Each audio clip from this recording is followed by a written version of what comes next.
आज हम क्लास 8 का चैप्टर नंबर 4 पढ़ेंगे। इसमें हम पढ़ेंगे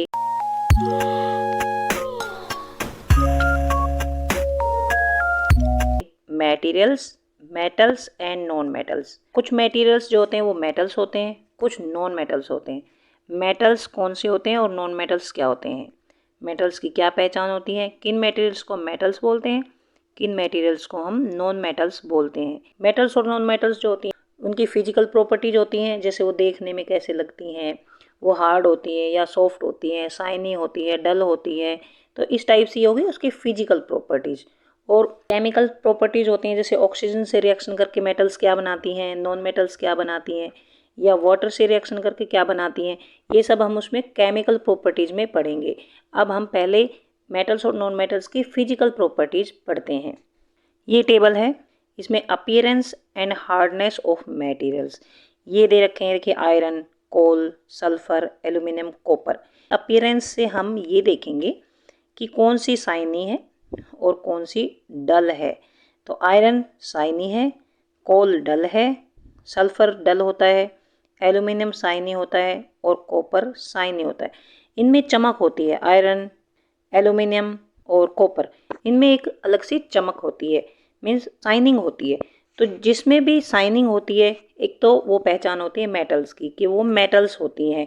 अब इनमें से मेटल्स होगी आयरन, एल्यूमिनियम और कॉपर, और जो ये डल होते हैं ये होते हैं नॉन मेटल्स। अब हम चेक करेंगे इनमें से हार्ड कौन सी है और सॉफ्ट कौन सी है। आयरन वेरी हार्ड होता है आयरन। कोल इतना ज़्यादा हार्ड नहीं होता, नॉट सो हार्ड। सल्फर भी not so hard. Aluminium hard होता है और कॉपर भी वेरी हार्ड होता है। ये जो कोल और सल्फर ये हार्ड होते हैं बट नॉट सो हार्ड। जैसे मान लो हम आयरन को अगर हथौड़े से पीटते हैं, स्ट्राइक करते हैं, तो ये ब्रेक डाउन नहीं होता, ये टूटेगा नहीं। लेकिन कोल को अगर हम हथौड़े से पीटेंगे तो ये बिखर जाएगा टूटकर। ऐसा ही सल्फर भी टूटकर बिखर जाता है। लेकिन एल्यूमिनियम और कॉपर अगर इनको हम हथौड़े से पीटेंगे तो ये बिखरेंगे नहीं, बल्कि सीड्स टाइप में ही फैल जाएंगे। So these are very hard. तो इस बेस पर भी हम कह सकते हैं ये मेटल्स हैं, और कोल और सल्फर जो है वो नॉन मेटल्स हैं। तो एक तो हो गया on the basis of appearance और दूसरा हो गया on the basis of hardness. First तो ये डिफरेंस हो गया, सेकंड ये डिफरेंस हो गया कि जो मेटल्स होती हैं वो शाइनी होती हैं और हार्ड होती हैं। इनकी हम प्रॉपर्टीज साथ साथ लिख लेते हैं। जो मेटल्स होती हैं वो वेरी हार्ड होती हैं, और जो नॉन मेटल्स होती हैं वो वेरी हार्ड नहीं होती हैं। और जो मेटल्स होती हैं वो शाइनी होती है और नॉन मेटल्स डल होती हैं। अभी जो हमने पढ़ा है कि मेटल्स जो होते हैं वो शाइनी होती है, मीन्स में लस्टर होती है, चमक होती है, और वो हार्ड होती हैं। तो ये जो लस्टर और हार्डनेस जो होती है वो फिजिकल प्रॉपर्टीज ऑफ मेटल्स होती हैं। दो तो ये पढ़ लिया हमने, हार्डनेस एंड लस्टर। अब हम आगे और पढ़ेंगे। इस एक्टिविटी में हम आयरन नेल्स लेंगे, लोहे की कीलें लेंगे और उसको हथौड़े से पीट कर देखेंगे। जैसे जैसे हम हथौड़े से इनके ऊपर चोट करते हैं तो ये थोड़ी सी फैल जाती है, मतलब ब्रेक डाउन नहीं होती, बिल्कुल टूटती नहीं है ये, लेकिन जो ये कील है ये थोड़ी सी ऐसे फैल जाती हैं। तो ये इस टाइप से फैल जाती हैं, इनकी सीड्स बन जाती हैं। जो ये प्रॉपर्टी होती है मेटल्स में कि जैसे उसको किसी भी चीज़ से चोट की जाती है, बीट किया जाता है, तो वो ब्रेक डाउन नहीं होती हैं, उनकी सीड्स बन जाती हैं। इस प्रॉपर्टी को कहते हैं मेलिबिलिटी ऑफ मटेरियल्स। ये मेलिबिलिटी मेटल्स में होती है, नॉन मेटल्स में नहीं होती है। जैसे कोल पीस पर अगर हम किसी भी चीज़ से चोट करते हैं तो ब्रेक्स इनटू पीसीज, वो पीसीज में टूट जाता है, बिखर जाता है टूटकर। एल्यूमिनियम वायर भी फ्लैट हो जाता है, उनकी भी सीड्स टाइप में बन जाती है।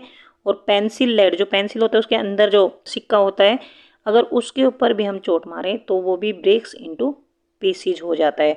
तो इनमें से मेटल्स कौन सी हुई, आयरन नेल ये होगी मेटल, ये नॉन मेटल होगी, ये मेटल होगी, और ये भी नॉन मेटल होगी। तो इस टाइप से ये थर्ड प्रॉपर्टी होगी, metals are malleable but non metals are not malleable. तो इसको ऐसे कह सकते हैं, if they were beaten harder these could be changed into sheets. You might be familiar with silver foil. जो सिल्वर फॉयल जिसमें हम खाना लपेटते हैं, या फिर जो अलमारियां वगैरह बनती हैं, टंकी बनती हैं या टिन बनते हैं, वो शीट्स से ही बनते हैं। पहले मेटल्स की शीट्स बनाई जाती हैं, फिर उनसे अलमारी, टंकियाँ, टिन जो कनस्तर होते हैं वो तो इस टाइप से मेटल्स की शीट बनाकर बहुत सारी ऐसी चीज़ें बनाई जाती हैं। डेफिनेशन हम क्या लिखेंगे कि व्हाट इज़ मेलिबिलिटी, तो ये लिखेंगे the property of metals by which they can be beaten into thin sheets is called malleability. This is a characteristic property of metals. ये नॉन मेटल्स में नहीं होती मेलिबिलिटी, मेटल्स में ही होती है। क्योंकि इनमें ये प्रॉपर्टी नहीं होती तो इनको नॉन मेटल्स कहेंगे हम। किसको? कोल को और पेंसिल लेड को। जो फोर्थ प्रॉपर्टी आती है वो आती है कि जो मेटल्स होती हैं वो गुड कंडक्टर ऑफ हीट होती हैं। जैसे हमने देखा है किचन में जो पैन यूज होता है कुछ भी गर्म करने के लिए, जैसे दूध गर्म करते हैं या कोई सब्जी वगैरह बनाते हैं, तो उसके लिए जो पैन यूज होता है उसके जो हैंडल्स होते हैं उनके ऊपर प्लास्टिक या फिर वुड का कवर चढ़ा होता है। अगर ये प्लास्टिक या वुडन हैंडल नहीं होंगे तो हम इस पैन को पकड़ नहीं सकेंगे, क्योंकि वो मेटल से बने होते हैं और मेटल से बने होने के कारण गर्म हो जाते हैं। और अगर वो गर्म हो जाते हैं तो क्योंकि पूरा मेटल का बना होता है, उसका हैंडल भी मेटल का बना होता है, तो गर्म हो जाता है और हम उसको पकड़ नहीं सकते। इसलिए उसके ऊपर प्लास्टिक या फिर वुड का कवर चढ़ा दिया जाता है। और प्लास्टिक जो होती है अगर वो चढ़ा होता है तो हम उस हैंडल को पकड़ लेते हैं और वुडन हैंडल को भी पकड़ लेते हैं, क्योंकि plastic and wood are non metals and these are not good conductor of heat. जो मेटल्स होती हैं वो गुड कंडक्टर ऑफ हीट होते हैं। You must have seen an electrician using his screw driver, what kind of handle does it have. हमने एक electrician को भी देखा होगा, वो जो स्क्रू ड्राइवर जो होता है उसके पास, उसके जो हैंडल होता है पीछे उस पर भी प्लास्टिक की कवरिंग होती है। तो ऐसा क्यों होता है? तो ये एक और प्रॉपर्टी है मेटल्स की। Metals are good conductor of electricity. मान लो ये स्क्रू ड्राइवर है ये, और इसके ऊपर ये प्लास्टिक का कवर होता है। अगर ये यहाँ से इलेक्ट्रिसिटी का कुछ भी चेक करते हैं तो ये तो आयरन का बना होता है, तो इसके अंदर करंट चला जाएगा और इसके अंदर करंट जाएगा तो यहाँ तक करंट आ जाएगा। अगर इसको यहाँ से पकड़ेंगे बिना इसकी कवरिंग के पकड़ेंगे तो शॉक लग सकता है, और ये प्लास्टिक का कवर इसके ऊपर होता है तो इसको इजीली पकड़ा जा सकता है, क्योंकि ये जो प्लास्टिक होता है ये बैड कंडक्टर ऑफ इलेक्ट्रिसिटी होता है और जो मेटल्स होती हैं वो गुड कंडक्टर ऑफ इलेक्ट्रिसिटी होती हैं। सो ये भी एक मेटल्स की प्रॉपर्टी है। मेटल्स मेलेबल होती हैं और गुड कंडक्टर्स ऑफ हीट होती हैं एंड इलेक्ट्रिसिटी होती हैं। और इसको हम नॉन मेटल्स को हम लिख सकते हैं ब्रिटल लिख सकते हैं, क्योंकि ये टूट जाती हैं। जैसे इसको ऊपर कुछ भी चोट मारी जाती है तो ये टूट जाती है, तो इसको ब्रिटल कह सकते हैं, मतलब ब्रेक डाउन हो जाती है जल्दी से। ये एक्टिविटी 4.2 है। इसमें देखिए ये सेल लगा हुआ है, ये बल्ब लगा हुआ है, ये वायर्स लगी हुई, ये बन जाती है इलेक्ट्रिक सर्किट। और इलेक्ट्रिक सर्किट में देखिए ये बीच में एक नेल लगी है, आयरन नेल लगी हुई है, कील लगी हुई है जो कि आयरन की बनी हुई है, मीन्स मेटल की बनी हुई है। और इसको जैसे ही सर्किट कंप्लीट होता है तो ये बल्ब जल जाता है, क्योंकि ये मेटल है और metal is a good conductor of electricity. अगर इसकी जगह हम नॉन मेटल लगाते, प्लास्टिक लगा देते या वुड लगा देते तो ये बल्ब नहीं जलता, क्योंकि non metals are not good conductor of electricity, these are bad conductor of electricity. इसमें ये आयरन रोड है या फिर आयरन नेल ली है, सल्फर, कोल पीस और कॉपर वायर। इनमें से अगर हम इलेक्ट्रिसिटी पास करके देखते हैं, यहाँ पर हम सल्फर लगाएंगे या कोल लगाएंगे या कॉपर वायर लगाएंगे या आयरन लगाएंगे, तो ये आयरन और कॉपर वायर लगाएंगे तो ये बल्ब जल जाता है। कोल और सल्फर का यूज़ यहाँ पर करेंगे इस जगह, इस नेल को हटाकर, तो ये बल्ब नहीं जलेगा, because these are not good conductor of electricity. So यहाँ पर हम लिखेंगे iron and copper wire are good conductor of electricity और these are poor conductor of electricity. ये पहली कहती है कि इसे याद आ गया, ये एक्टिविटी 6 क्लास में भी इसने की थी, तो उसमें क्या चेक किया था कि जो आयरन या फिर मेटल्स जो होते हैं वो good conductors of heat and electricity होती हैं। Where do you find the use of aluminium and copper wires. Copper wires और एल्यूमिनियम वायर्स का हम कहाँ यूज करते हैं? जो इलेक्ट्रिसिटी के लिए जो वायर्स यूज होते हैं उनमें किया जाता है इनका यूज।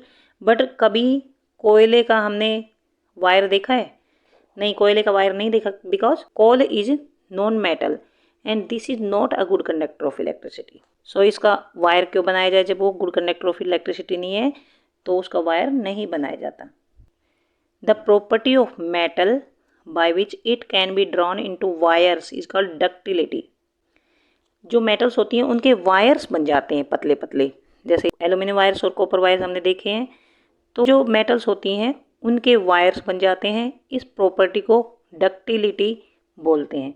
मीन्स मेटल्स जो होती हैं वो डक्टाइल होती हैं, इनके वायर्स बनाए जा सकते हैं, नॉन मेटल्स के वायर्स नहीं बनाए जा सकते। Have you ever notice the difference in sound in dropping an iron sheet, plate, metal coin और a piece of coal on floor. कई बार जब हम किचन में होते हैं तो कुछ प्लेट वगैरह नीचे गिर जाती है, या मेटल का जो सिक्का होता है वो भी कई बार गिरता हुआ हमने सुना होगा, या फिर जो कोल होता है, कोयला, उसका कोई टुकड़ा फ्लोर पे गिरता है।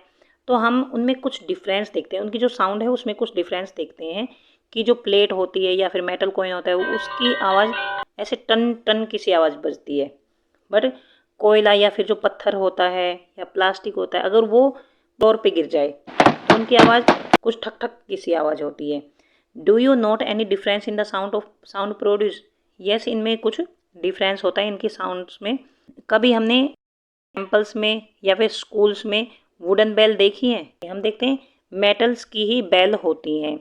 ऐसा क्यों होता है? क्योंकि the things made of metals produce a ringing sound.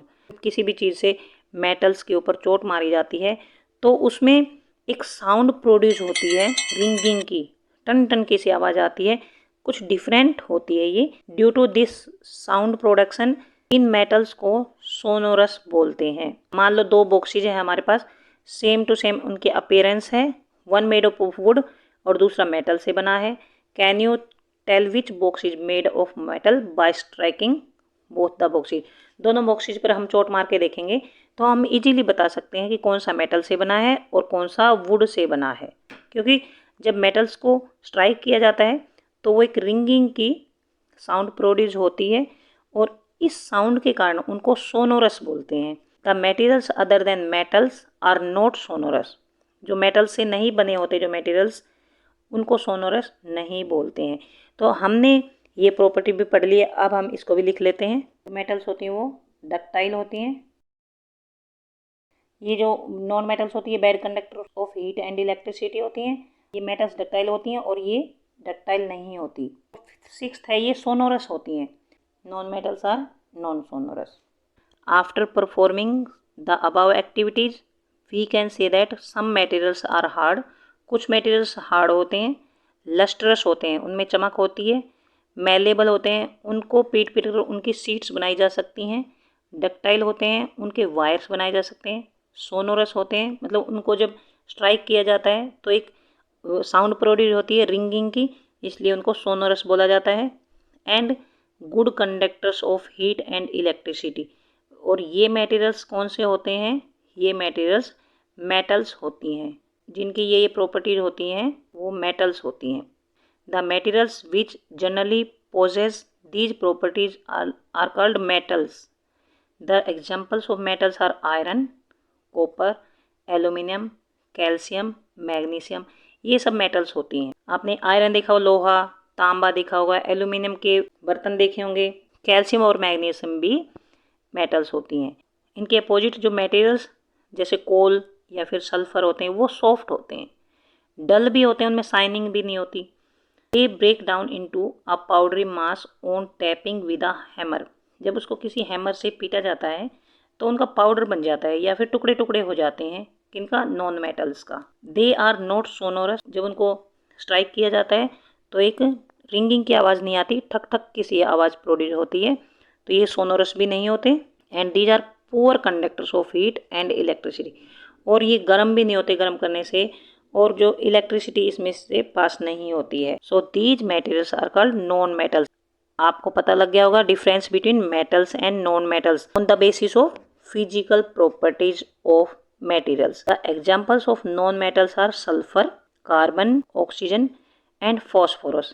ये नॉन मेटल्स के एग्जाम्पल्स हैं। तो यहाँ से आपको मेटल्स एंड नॉन मेटल्स में डिफरेंस समझ आ गया होगा। अगर आपको समझ आ गया है please subscribe my channel, share to your friends and like. और कुछ समझ नहीं आया है तो कमेंट बॉक्स में लिखकर पूछ सकते हैं। Thanks for watching.